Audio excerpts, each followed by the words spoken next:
आएगा GNHW हो तो वहाँ पर डी क्या हो जाएगा, साइलेंट हो जाएगा। तो उसका उच्चारण क्या हो जाएगा, ट हो जाएगा। अब बोलोगे ट, डी का उच्चारण ट कैसे होता है, तो वो देखते हैं। नमस्कार, स्वागत है आपका आपके ही अपने यूट्यूब चैनल इंग्लिश गुरुदेव साहू में। जैसे कि आपने थंबनेल देखकर ही इस वीडियो पर क्लिक किया होगा, आज की इस वीडियो में हम डी के जो उच्चारण के नियम हैं उसके बारे में सीखने वाले हैं कि कब हम डी का ड पढ़ते हैं, कब डी ज हो जाता है, कब डी को हम ट से प्रोनाउंस करेंगे या फिर द से प्रोनाउंस करते हैं, और कभी कभी जो डी है वो कहाँ पर साइलेंट होता है। तो इस वीडियो में वही सब हम सीखने वाले हैं। तो जल्दी से वीडियो को कर दीजिए लाइक, और अगर आप इस यूट्यूब चैनल पर नए हैं तो चैनल को सब्सक्राइब। और इससे भी पहले मैंने AEIOU और BC के उच्चारण के नियम के वीडियोस भी बना रखे हैं, उनको भी आप जाकर डिस्क्रिप्शन से उनका लिंक टच करके वहाँ से आप वीडियो को देख सकते हैं।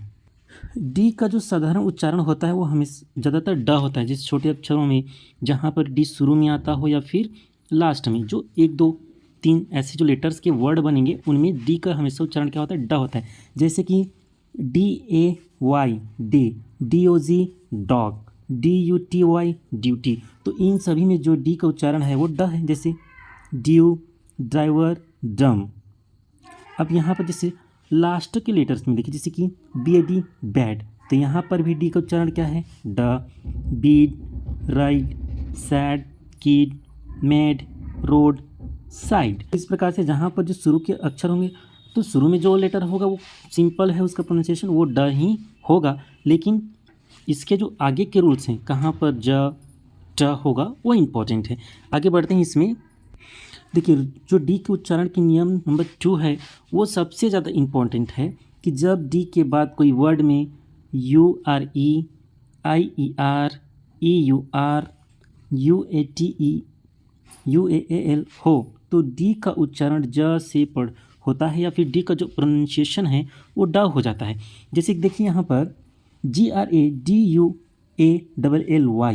तो यहाँ पर डी के बाद क्या है, यू और ए है और एल है।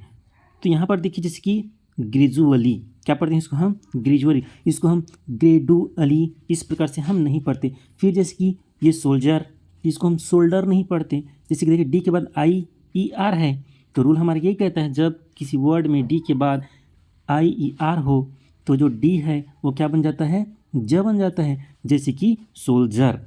ग्रेजुएट, तो यहाँ पर क्या है, UATE, तो देखिए यहाँ रूल में बोल रहा है जब UATE हो तो डी का उच्चारण ज हो जाएगा। जैसे कि ग्रेजुएट, ग्रेजर, तो यहाँ पर भी डी के बाद क्या है, EUR, तो ये हो गया ग्रेजर। तो यहाँ पर ज़्यादातर ये बीच में ही आएगा और उसके बाद UER होगा, IER होगा, या फिर UAL, UATE, इस प्रकार के वर्ड होंगे। और देखिए जैसे कि इंडिविजुअल, तो इसको हम इंडिविडुअल ऐसे नहीं पढ़ते। यहाँ पर जो डी है उसके बाद UAL है, तो यहाँ पर ये बन गए हैं ज, इसको हम पढ़ते हैं इंडिविजुअल। फिर देखिए जैसे कि GRADUAL ग्रेजुअल, उसके बाद है PROCEDURE, इसे हम पढ़ते हैं प्रोसीजर। इसे प्रोकेडर, प्रोसीजर ऐसे कुछ नहीं पढ़ते, इसे हम पढ़ते हैं प्रोसीजर। तो यहाँ पर डी के बाद है URE, तो ये डी जो बन जाएगा वो हो जाएगा जर, तो इसे हम पढ़ेंगे प्रोसीजर।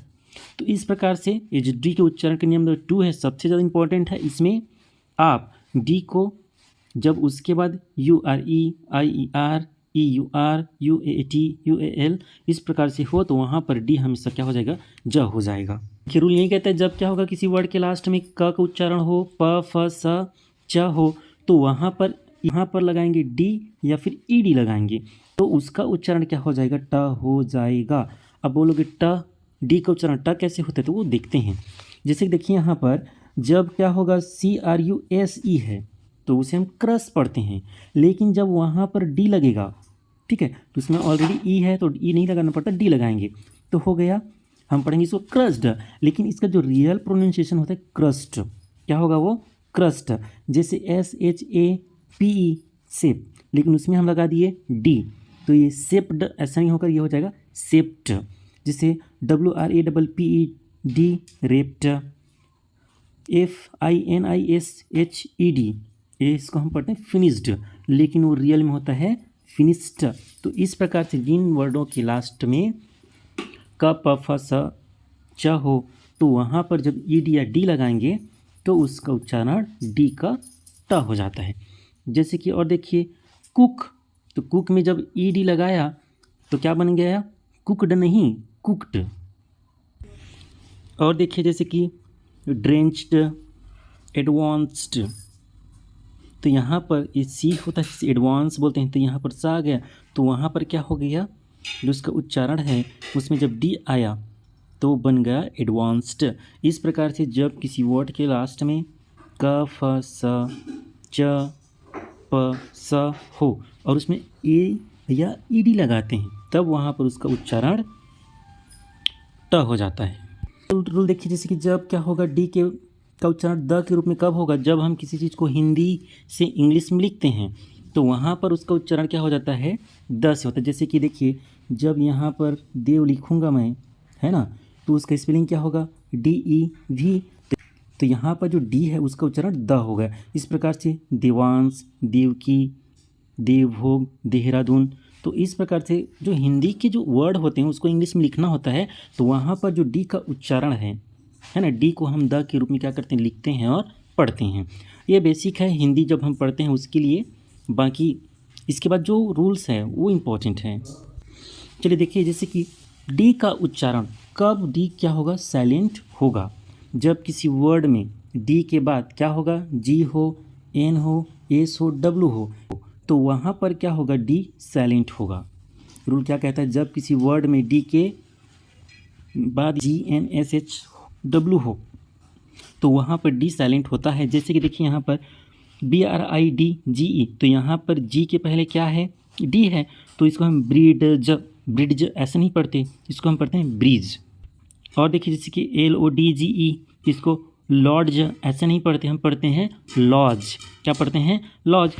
और देखिए जिसकी हम क्या करते हैं, इसको वेडनेसडे पढ़ते हैं, लेकिन एक्चुअल में यहाँ पर जो डी है वो क्या होता है, साइलेंट होता है। एन के पहले डी है मतलब वो क्या होगा, साइलेंट होगा। ये हो गया वेंसडे, तो फिर इसको हम पढ़ेंगे वेंसडे। फिर है जिसकी हैंडसम, तो इसको हैंडसम न पढ़ के हैंडसम पढ़ते हैं। यहाँ पर एस के पहले जो डी है वो क्या हो गया, साइलेंट होगा। सेम हियर सैंडविच, तो इसको सैंडविच न पढ़ के हम पढ़ते हैं सैंडविच। क्या पढ़ेंगे, इसको सैंडविच। तो इस प्रकार से जब किसी वर्ड में डी के बाद आएगा GNHW हो तो वहाँ पर डी क्या हो जाएगा, साइलेंट हो जाएगा। आई होप गाइस ये वीडियो आपको पसंद आया होगा। ये वीडियो पसंद आया हो तो लाइक शेयर कमेंट जरूर करें और वीडियो पर नए हैं तो चैनल को सब्सक्राइब करें। Thank you for watching this video.